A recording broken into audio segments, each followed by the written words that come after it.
Can you start an online business without experience? By the way, taking the trash to the heap today. Before we do that, we're going to work out. So just, that's what's going on back there. I'm Will Mosley. If you don't know me by now, or are new to the channel, I have soon to be 6 kids. One due in March. Been parenting for 11 years now. Creative director. I've helped $1 million businesses make more millions. And you know, if you are the type of guy, gal that really loves self-improvement, loves just educating yourself, building yourself, you know, I've been doing this since I was a project kid, you know, back just living in the PJs, just trying to improve and improve and improve, iterate. If you're that type of person, welcome to the channel. You absolutely have a spot here on the channel. So if all that sounds interesting to you, go ahead and hit the sub button and let's go ahead and get into it. My promise today for you is I hope to leave you with a little bit of, you know, motivation, a little bit of maybe motivation, a little bit of words of advice before doing anything crazy, like some risk analysis, all that stuff. I hope to leave you with a little bit of strategy by the end of this video. All right, the plan is, let's see, can I start a business without experience? I think the first step is going to be evaluating where you're at right now on your journey, and then risk analysis, and then the real question, can I do this without skill or experience? And then just ways to level up from there. So to level up, let's just say 4 of those. All right, so part one, we've got, where are you on your journey? So you may be, you're gonna be usually in one of these 4 quadrants. Most likely you're not in the top 2 quadrants, but we'll go through the quadrants. I've talked about this before. This is the quadrant system in Rich Dad, Poor Dad. So you have employee, self-employed, owner, and investor, okay? And typically if you're trying to start a business without experience, you are probably in the employed sector or self-employed sector. So we'll talk about both of those. So let's just assume that you're employed. Let's say you have a 9-to-5 or whatever you want to call it. This 9-to-5 is sufficient to pay your bills. It may not give you a lot of joy. It may not give you a lot of like inspiration, but it pays the bills. You know, it does a good job. I'm just making assumptions here. You may actually enjoy and love your employment. I did. I worked for a company called New Human for about 7 or 8 years as their creative director, and I loved almost every single day at that company. You know, I was in my career field, doing web development, graphic design, so obviously creative direction. And every day I came to the table and I had something new to like solve. I loved it. But I always had an itch that was like, oh, this is just an in-between. I really want to start my freelance company. I really want to start right and get that off the ground. And so a lot of times my head was half there, half in the business that I want to build. And I think this is pretty normal for a lot of people, for most people.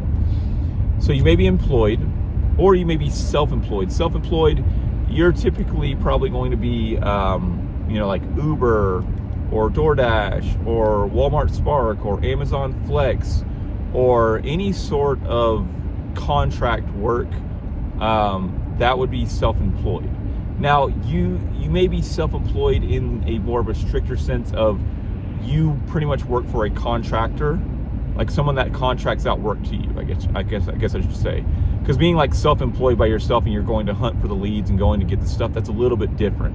But like for instance with Uber, you are technically on contract with them, you're technically self-employed. They have the network of audience that requests rides and then they contract that out to you. So in either of those situations, by the way, we got probably about 10 minutes before we get to the gym, so I'll try to make this about 10 minutes. Yesterday was shoulders and abs. So if you're in either of those situations, you may be thinking, typically if you have the urge to start your own business, you're like, I really just want to start today. That's what I did. That's what I wanted. That's why I was like, I just want to, jump from my job and just start today. And that's bad advice, but we'll jump into that in just a second. I want to finish the other two quadrants. Typically people that start their business, they don't think about actually being an owner of their business. They are able to say, like, I want to own my business, but they never really think about how they remove themselves from the business. It's weird because a lot of times you start a business because you're passionate about something. And so the idea of being able to work for yourself and do what you love is the financial freedom. That is the goal. But that really actually isn't ownership. That's still self-employed. What I mean by that is, as defined by ownership is typically if you can step away from the business and everything does not fall apart, it does not require your input for an extended period of time, let's say a month, let's say 6 months, then that is ownership. You own a business. Now, most of us are not at that point. I'm not at that point. Kind of. I've eked at this a little bit on previous videos where with YouTube, I'm working about 5 to 10 hours a week in this business. And by the classification of ownership, if you spend about 5 to 10 hours working on the business and everything runs and goes and all that stuff, it can qualify. It's still considered self-employment because you still are the person. But if you can create runway, right? So for instance, if YouTube is my business currently, if I make 3 videos a day and I work, let's just say 6 days a week or 7 days a week or whatever it is, every day that I make 3 videos, I'm making 2 more days worth of runway. So in 30 days, I would create 2 more months worth of content, where if I wanted to step away for a week, the engines would still be going. And that's kind of the whole point of ownership. So I know you want to start a business. I would say that setting your bar high to being able to be at that position versus being a slave to your business is actually maybe a better one to look at. And it's actually kind of inspiring because ownership, like I said, is about 10 hours a week. So a lot of times when we do part-time freelancing or part-time gig, like part-time work, we are investing about that amount of time. And so if you can figure out how to run your business, fully operate it off of that time, you're already almost at ownership, versus saying, let me jump from my job that's secure to something that's very risky, and then let me trade that time and work 40 hours in it. Not a good idea. You can, but I recommend maybe not.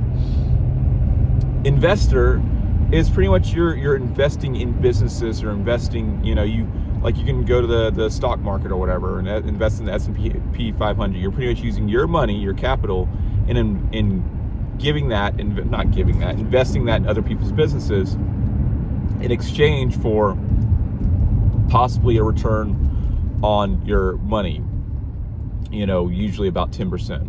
You can also invest in, other businesses, etc., whatever. But if you're watching this, you probably aren't investing in businesses, or else we wouldn't be talking about how to start a business without skill. But you could also have a 401k, or you could have stocks or whatever. So you technically, in a sense, you can be all 3 or 4 all at the same time, right? So I'm self-employed, right, by Walmart / Uber. So I'm self-employed. I am the owner of my YouTube business, and technically StartRight, though I talked about this in the end of the last videos, I'm putting the brakes on StartRight right now. Like, I'll maintain any sort of client, whatever that needs, whatever, but I'm going to be growing my YouTube channel. Like, that is the main focus. So I'm not really going to consider StartRight right now as the business that I'm working in. So I'm technically owner of my own YouTube business because I'm just putting about 10 hours in. And I'm also creating runway every single day. And then investing in the S&P 500 or whatever, so you could be all three. Like you could technically be working another, could be employed for another person as well. Anyways, so just evaluate where your position is right now. If you are employed or self-employed, don't jump out of that job because you hate that job. That job creates the security that freelancing or self-employment, like as in your own self-employment, not working for a contractor, does not provide. Most of the time, this stuff takes, months to years to actually become profitable. Not even just to make a buck, right? To make revenue, but to be profitable. That's a whole nother thing. We can talk more about that later. So I highly recommend, even though it may sound, crazy, I hate this job. If you really dislike your current job, there is a way for you to make, is this my point? This is my point. There is a way for you to make $200 to $300 per day in about 9 to 10 hours working Walmart Spark. I do this every day. Being self-employed, working for yourself it's another game in a game. But if you're already comfortable, just stay where you're at. Now, as far as so starting your business. So step 2, starting your business, risk analysis. All right, we'll take a couple more minutes. Okay, so risk analysis. You always want to be leveling up you always want to be leveling up. You never want to stay stagnant. So I absolutely understand why you want to start your own business. It makes a lot of sense. Or why you want to level up from where you're at. It makes a lot of sense. Like if you're making $20 an hour, you may be thinking, I can make $40 an hour. But really, I'm thinking about, if I'm making $20 an hour, I'm thinking about how can I make $200 an hour? How can I add the extra zero or whatever? And when you work for yourself, you don't have a cap on how much you can make. Now, obviously, it requires so much work to put in, but there isn't a cap technically on the potential of earnings. And so that is a way for us to level up. So I'll just give you my plan of what I'm doing right now personally, and hopefully you can kind of take some sort of ideas from this as far as risk goes. God, Jesus. Previously, I tried to, whenever I was like laid off or whatever, I was like, okay, the business is going to be the business. I'm just going to make this thing work. And it was, you'll hear this a lot of times. If you jump without a parachute, everything will work out. Or if you jump off the cliff, you just got to jump off the cliff. Maybe when you don't have a lot of kids, like I said, you're probably a parent like me, and all that stuff. It just doesn't make sense for you to say, I'm just going to drop everything and have no revenue, and then cross my fingers on my skills that I possibly don't have, because we're talking about maybe not having the skills, and everything will work out. That's PG. I've done that like 3-4 times, okay? And each time it failed. So just taking this from me. But what I did figure out is that you can have it both. You can have your cake and you can eat it too. You can work your job, which is your safety. It's kind of like the low risk, moderate reward. And you can do that about 70% of your time.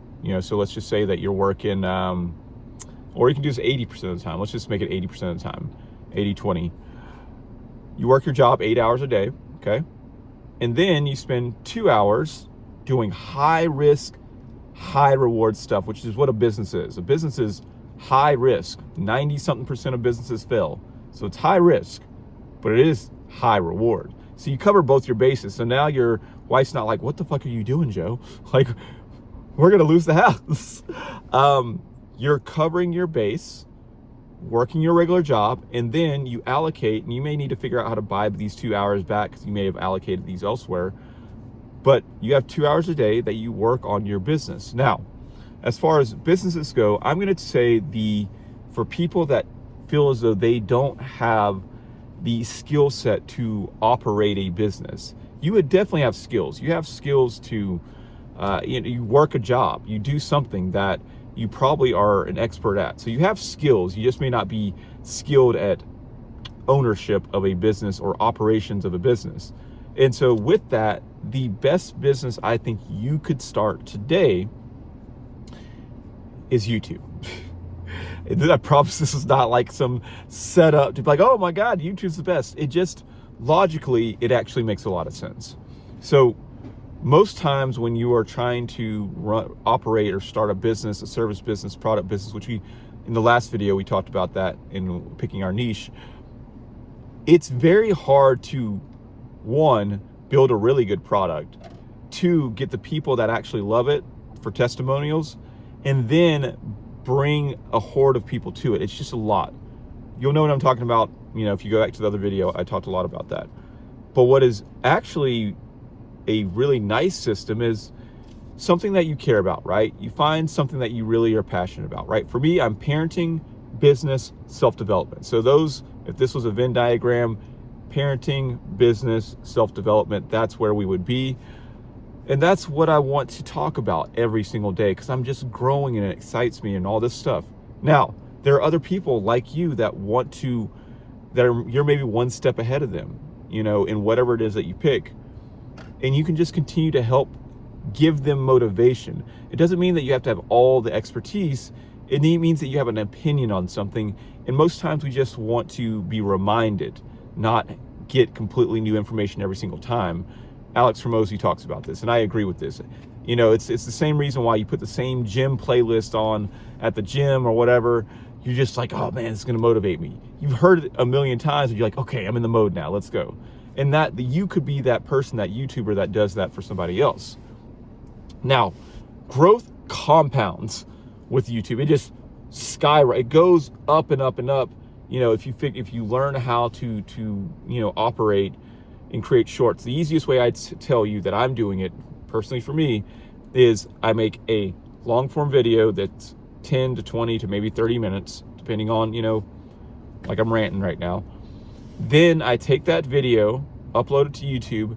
I create a thumbnail in Canva, very simple to do. Takes me like 5 or 10 minutes to make the thumbnail. I'll take the picture on the phone or whatever beforehand, so whatever. And then I'll schedule that out, and once it's public, it's live, then I go into Opus Clips. I think it's opusclips.pro or something like that. Just Google it. And it's $30 a month. It may go up at the time of this video, whatever, anyways, in the future. But it is a very important, very, very, very good investment. So you pay $30, and what they do is they'll take your long form clip of you ranting and talking, and they'll make 10 to 20 to 30 to 40 clips out of that one video that you took 10 minutes or 20 minutes to record. So the time that it would have taken you to clip all these clips and find the right titles and like caption them and make sure the right parts or whatever, I've done that before. It takes hours and hours of time for each video to do that. But this just automates it. And then even better, you can schedule it out every 2 hours. So if you're making content every day, like a video every day, I can make a video each day, which I really make 2 or 3 each day. And then it will create it'll create 12 to 17 shorts, right? And then I'll schedule those 12, and then I'll just kind of push over to the next day or whatever, every other hour, every 2 hours. And this strategy has gotten me, I've pretty much just been scheduled to YouTube shorts and TikTok. TikTok's been the biggest growth. I've scheduled them out to just pretty much these 2 platforms. I have the other platforms, but these are the ones that gave me the best growth. And not last month, but the month before last, because I eased off the gas for the holidays, I got about 100,000 views off those shorts. Now the videos, these long form videos, still they got like, I don't know, not that many views. But the thing is you're creating really valuable content, like the long form, and then you get the shorts, and then people get engaged and learn and all that stuff. And it doesn't take that much time. Like what I just told you takes maybe an hour of work each day, right? Record the video, really record, always make a runway, record 2 videos. So let's say you record 2 videos, each 15 minutes each, that's 30 minutes. Then you make the thumbnails. So let's just say, or let's just say another 15 minutes or whatever. And then publish and create and schedule the post another 15 minutes. That's an hour a day, literally 5 hours out of your week. That's way better than 10 hours, way better than 40 hours. And you could choose, you could choose to do 2 hours, but like you could then create an audience that then compounds. And from there, if you have an audience, getting people to buy a service, getting people to buy a product, or even selling the audience in a capacity of monetization or Patreon, whatever, is such a vibe. And you can do this without experience, okay? So I think that is maybe my way that I would go if I were you, trying to get started today and you feel like you have no business experience. You definitely have experience. You have life experience. You're a parent. You're doing this. You care about self-development, stuff like that. You definitely have this. I'm sure I'm missing number 4 somewhere in there. I just forgot it, but hopefully this sums up the entirety of it. I think I covered it within number 3 or whatever. But I'm gonna go ahead and get into the gym. I'm pretty sure we are starting back. It's definitely not leg day. I'll figure that out when I get in the gym. But you guys have the best day. If you loved videos like love what we just talked about, you're still here, please comment below. Let me know what your biggest takeaway was. And there's a video just like this one popping up on the screen right now that the algorithm definitely thinks you'll enjoy. Take care. Peace. Bye.